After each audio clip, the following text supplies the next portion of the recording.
नमस्कार, मैं रवीश कुमार। अगर यह जवाब था तो प्रधानमंत्री का जवाब आ गया है। गोदी मीडिया में इस जवाब को हर्षोल्लास के साथ दिखाया जा रहा है। जवाब आने से पहले खबर आई कि लोकसभा की कार्यवाही से राहुल गांधी के भाषण के कुछ हिस्सों को निकाल दिया गया है। कांग्रेस नेता जयराम रमेश ने कहा कि अदानी और प्रधानमंत्री के संबंधों को लेकर राहुल गांधी की टिप्पणी को हटाया गया है। आज लोकसभा में लोकतंत्र का अंतिम संस्कार हो गया। ओम शांति।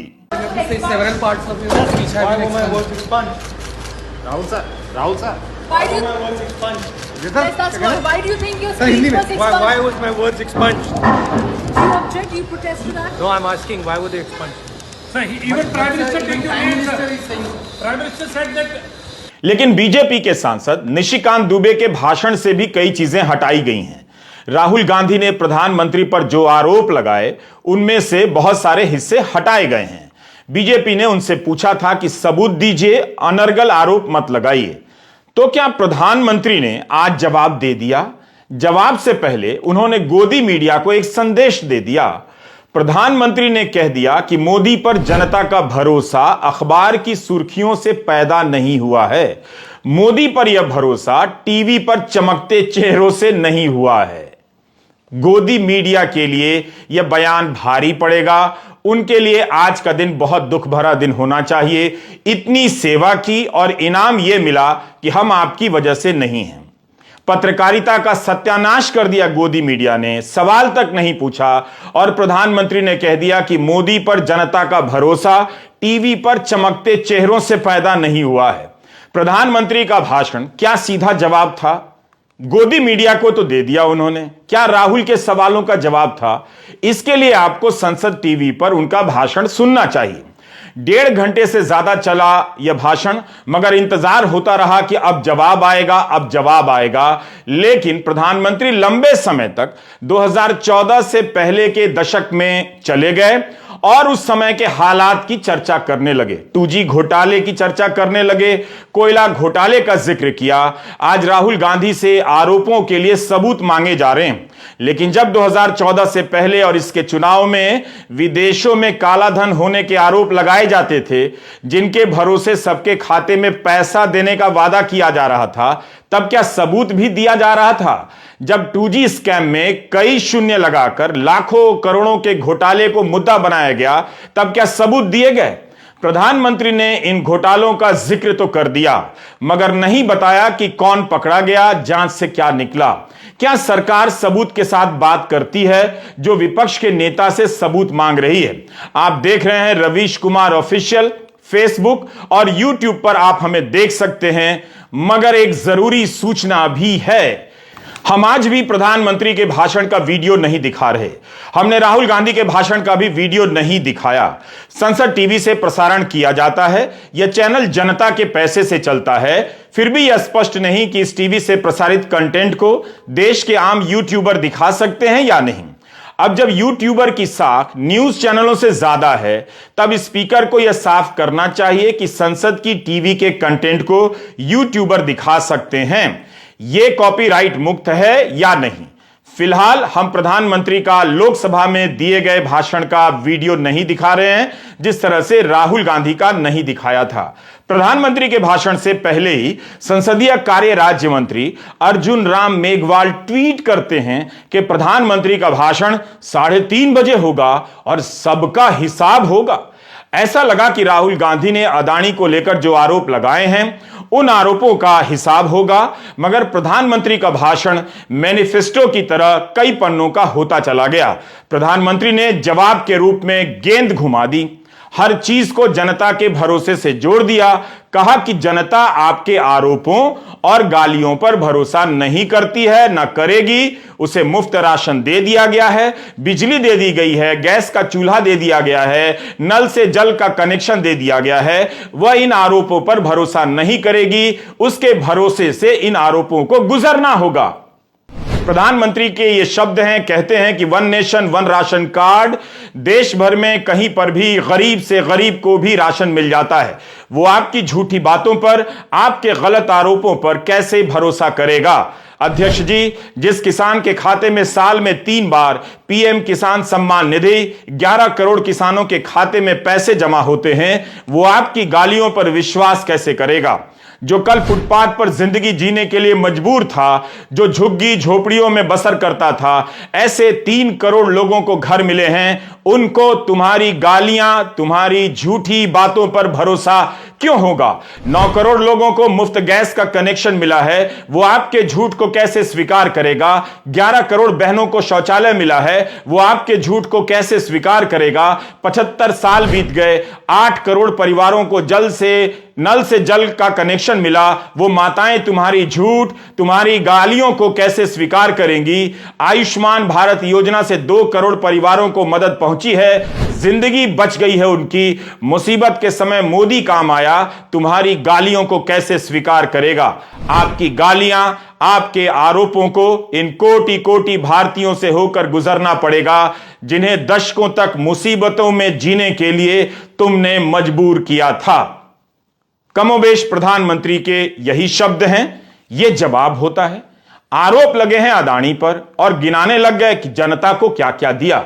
यह तो अजीब तर्क है। अदानी समूह पर भ्रष्टाचार और फ्रॉड के आरोप लगे हैं, नियमों को बदलकर एयरपोर्ट देने के आरोप लगे हैं, जांच एजेंसियों के सहारे दबाव डालकर कथित रूप से एयरपोर्ट देने के आरोप लगे हैं, उनके साथ राजनीतिक संबंधों के आरोप लगे हैं, और जवाब आता है कि जनता को गैस का चूल्हा दे दिया, आयुष्मान कार्ड दे दिया। जब जनता का ही समर्थन सबसे अंतिम है, तब तो जांच एजेंसी से लेकर कोर्ट का कोई मतलब नहीं रह जाता। क्या प्रधानमंत्री ने इनकी भूमिका को खारिज नहीं कर दिया? अदानी समूह को लेकर जो रिपोर्ट आई है, लगता है कि प्रधानमंत्री की नजर में उसका कोई मतलब नहीं रहा, क्योंकि जनता का वोट मोदी को मिलता रहा है 22 साल से। बहुमतवाद का यह छिपा हुआ तर्क आज सामने आ गया। इसी तर्क के प्रति लोकतंत्र के तमाम चिंतकों ने चेतावनी दी है और इसी बहुमतवाद को खतरनाक बताया है कि अगर जनमत को ही अंतिम मान लिया जाए तो फिर जवाबदेही खत्म हो जाती है और इसी बहुमत के नाम पर लोकतंत्र खत्म कर दिया जाता है।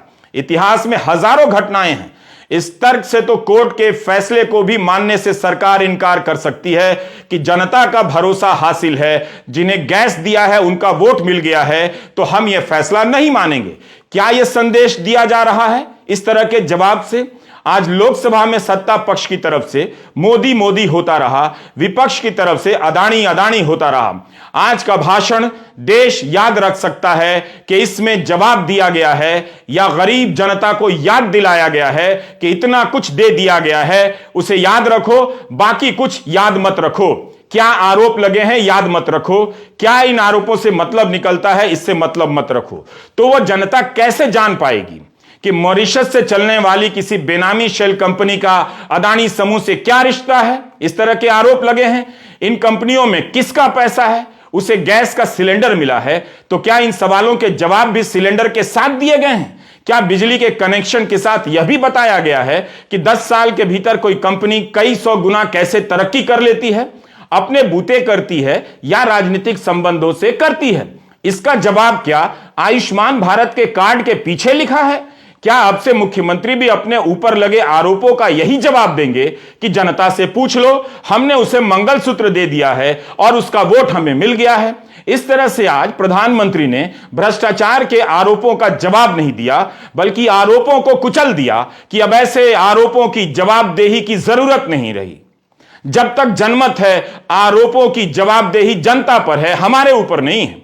प्रधानमंत्री की तरफ से इन आरोपोों को लेकर जांच की बात हो सकती थी, मगर नहीं हुई। आश्वासन तक नहीं मिला। मगर ब्रिटेन से एक सूचना है, आपको बताना चाहता हूं। लाइव मिनट ने आज एक खबर प्रकाशित की है। लिखा है कि लंदन की कंपनी एलारा कैपिटल और अदानी समूह के कथित संबंधों को लेकर जांच हो रही है। यहां तक लिखा है कि अदानी समूह पर नजर रखी जा रही है। ब्रिटेन की नियामक संस्था फाइनेंशियल कंडक्ट अथॉरिटी जांच कर रही है। अखबार लिखता है कि एलारा कैपिटल पर जो आरोप है, उनका संबंध ब्रिटेन से बाहर की गतिविधि से है, फिर भी इस पर नजर रखी जा रही है। मिंट ने लिखा है कि यह खबर सूत्रों के हवाले से छापी गई है। लाइव मिंट ने यह भी लिखा है कि वह इसे स्वतंत्र रूप से सत्यापित नहीं कर सकता है, ना हम कर सकते हैं। 1 फरवरी को ब्रिटेन के पूर्व प्रधानमंत्री बोरिस जॉनसन के भाई जो जॉनसन ने इसी कंपनी के बोर्ड से इस्तीफा दिया था। कांग्रेस पार्टी अदानी प्रकरण को लेकर अभियान चला रही है। इस अभियान का नाम है हम अदानी के हैं कौन।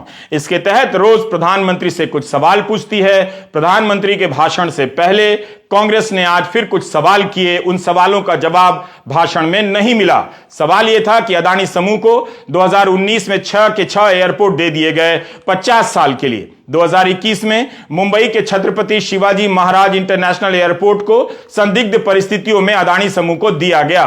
2006 में यूपीए की सरकार ने जीएमआर और जीवीके ग्रुप को दिल्ली और मुंबई एयरपोर्ट के ऑपरेशन का कॉन्ट्रैक्ट दिया था 30 सालों के लिए, इस शर्त के साथ कि हर समूह को एयरपोर्ट के मामले में अनुभवी कंपनियों के साथ साझेदारी करनी होगी। दोनों ही केस में जीएमआर टेंडर में आगे निकल गया, लेकिन तय हुआ कि दोनों जगह पर एक ही कंपनी को टेंडर नहीं मिलेगा, क्योंकि इससे प्रतिस्पर्धा कम हो जाती है।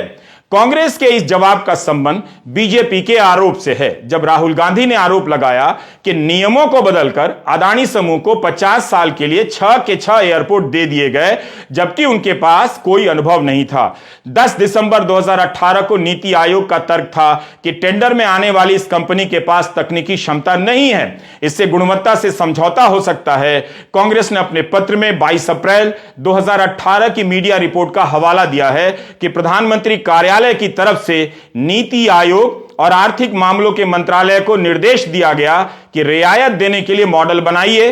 तब नीति आयोग के इन सुझावों को नजरअंदाज क्यों किया गया? कांग्रेस ने अपने पत्र में यह भी लिखा है कि जिस दिन नीति आयोग ने आपत्ति दर्ज की, डीईए ने सुझाव दिया कि किसी भी एक कंपनी को 2 एयरपोर्ट के ठेके नहीं दिए जाने चाहिए, फिर भी अदानी समूह को ठेका दिया गया। उम्मीद थी कि प्रधानमंत्री अपने आज के भाषण में इन बातों को लेकर जवाब देंगे, जांच की बात करेंगे, दूध का दूध, वाटर का वाटर होने का भरोसा दिलाएंगे। तो याद दिला दिया उल्टा कि जनता को सिलेंडर दिया है, बिजली का कनेक्शन दिया है, उसका भरोसा उन्हें मिल गया है। राहुल गांधी ने अपने भाषण में श्रीलंका का उदाहरण दिया, अन्य देशों का उदाहरण दिया कि प्रधानमंत्री के दौरे के साथ या उनके दौरे के बाद में अदानी समूह को ठेका मिला है। तो इसका जवाब प्रधानमंत्री इस तरह से देते हैं और कहते हैं कि कुछ लोग कहते हैं कि भारत कमजोर हो रहा है, भारत की कोई सुनने को तैयार नहीं, भारत का कोई वजूद नहीं रहा। अब क्या कह रहे हैं कि भारत इतना मजबूत हो गया है कि दूसरे देशों को धमकाकर फैसले करवा रहा है। पहले यह तो तय करो भाई कि भारत कमजोर हुआ है या मजबूत हुआ है। इस तरह से प्रधानमंत्री के भाषणों में सवालों के जवाब नहीं थे। वे खुद पर ले गए कि मोदी पर आरोप लगाए जा रहे हैं, खुद को पीड़ित बताने लगे जैसा कि पहले से करते रहे। आरोप लगाने वालों के बारे में कहा कि वे निराशा में डूबे हुए लोग हैं। राहुल के आरोपों का जवाब तो नहीं आया, लेकिन मोदी सरकार ने अपनी सरकार की तमाम योजनाओं को गिना डाला। ऐसा लगा कि वे जोरदार भाषण के नाम पर जोर जोर से बोले जा रहे थे, ताकि उसकी शोर में अदानी समूह को लेकर लगे आरोप सुनाई ना दें और पीछे चले जाएं। प्रधानमंत्री ने यूपीए के समय की महंगाई का तो जिक्र किया, मगर अपने कार्यकाल के दौरान महंगाई के लंबे दौर का जिक्र नहीं किया। नहीं बताया कि उनके दौर में जब जनता पेट्रोल 100 रुपए लीटर दे रही थी, तब क्या मोदी के दौर में महंगाई कम हो गई थी? उज्ज्वला योजना का नाम लिया, मगर नहीं बताया कि इस योजना के बाद भी गैस के सिलेंडरों के दाम कितने बढ़ गए हैं। तो इस तरह से उनका भाषण खत्म होता है। कह सकते हैं कि उनका भाषण राष्ट्रपति के अभिभाषण के आसपास घूमता रहा। अदानी को लेकर उठे आरोपों के जवाब लोकसभा के भीतर से नहीं मिले। प्रधानमंत्री ने आलोचना की तारीफ की, लेकिन आलोचनाओं को गाली भी कह दिया। आज के भाषण को ध्यान से सुनिए तो समझ आ जाएगा कि कैसे आलोचना को जरूरी बताते हैं, और उसी भाषण में आलोचना को आरोप और गाली भी कहते हैं, बल्कि आरोपों और गालियों का साथ साथ इस्तेमाल करते हैं। जैसे आरोप का मतलब गाली और गाली का मतलब आरोप है, जबकि दोनों में बहुत अंतर है। प्रधानमंत्री जांच की बात नहीं करते हैं, बल्कि कहते हैं जनता का भरोसा है। और यह भरोसा क्यों है? क्योंकि सिलेंडर दे दिया है और बिजली का कनेक्शन दे दिया है। प्रधानमंत्री कहते हैं, ये उनके ही शब्द हैं, कि 9 साल आलोचना ने आरोपों में गवा दिए, आरोपों गाली गलौज के सिवा कुछ नहीं किया। और हाल यह है कि चुनाव हार जाओ तो ईवीएम खराब, चुनाव हार जाओ तो आयोग को गाली दे दो, कोर्ट में फैसला पक्ष में नहीं आया तो कोर्ट की आलोचना कर दो, अगर भ्रष्टाचार की जांच हो रही है तो जांच एजेंसियों को गाली दो, अगर सेना पराक्रम करे, शौर्य दिखाए तो नैरेटिव जन जन के अंदर विश्वास पैदा करे तो सेना की आलोचना, सेना को गाली दे दो। यह जवाब बताता है कि प्रधानमंत्री के पास कोई जवाब नहीं है। प्रधानमंत्री भूल गए कि कई बार कोर्ट ने यह फैसला दिया है कि उनके सरकार के समय दौर में जांच एजेंसियों ने फर्जी आरोप लगाकर लोगों को महीनों जेल में डाले, इसलिए इन एजेंसियों की आलोचना की जाती है। प्रधानमंत्री ने इसे गंभीर बताने की जगह गाली के रूप में पेश कर दिया। क्या प्रधानमंत्री के इस बयान से यह संकेत नहीं निकलता है कि वे जांच एजेंसियों की इन करतूतों के साथ खड़े हैं? क्या इन करतूतों और कारनामों की आलोचना गाली है? विपक्ष से ज्यादा खुद कोर्ट ने कई बार इन जांच एजेंसियों की आलोचना की है। क्या आप इसे गाली कहेंगे? राहुल गांधी ने आरोप लगाए कि मुंबई एयरपोर्ट का ठेका जीवीके समूह से लेकर अदानी समूह को दिया गया, इस काम के लिए जांच एजेंसियों का इस्तेमाल हुआ। उम्मीद थी कि प्रधानमंत्री इसका तो जवाब दे देंगे, मगर योजनाओं के नाम पढ़ने लग गए। इस उम्मीद में कि कुछ जवाब आएगा, हमने जीवीके ग्रुप और मुंबई एयरपोर्ट के अधिग्रहण से संबंधित उस समय की खबरों को छानना शुरू कर दिया था। उसका सार संक्षेप बताने की अनुमति चाहते हैं। जीवीके समूह से जुड़ी तमाम खबरें 2020 और 2021 के अखबारों में छपी हैं। जून जुलाई 2020 में सीबीआई और ईडी ने जीवीके ग्रुप के दफ्तर और घर में छापे डाले।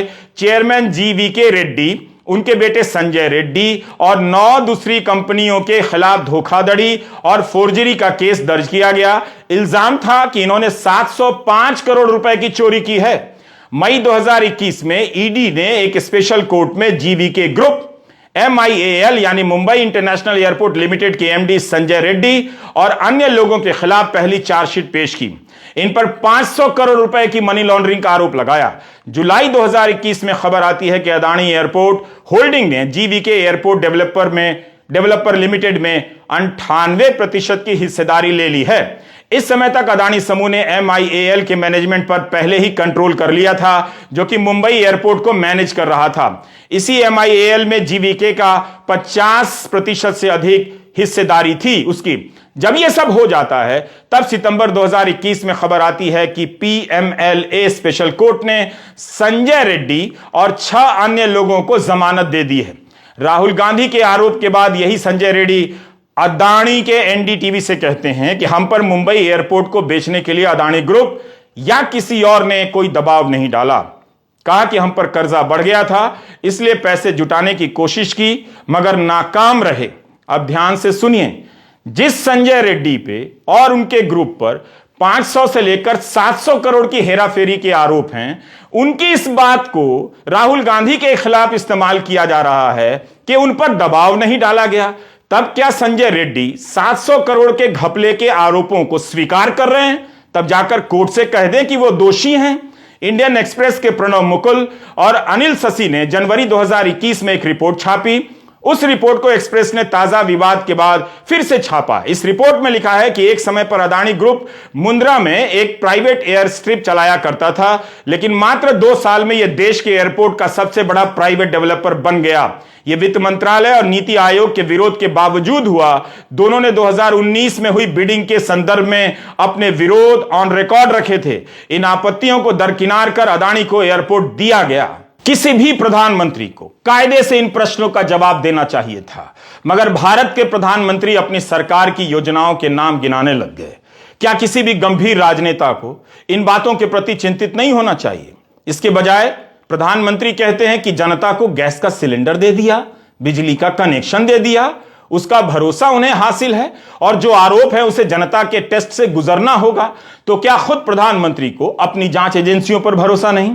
अगर है तो जांच की बात कर देते, ना कि जनता के भरोसे पर जवाबदेही डालते।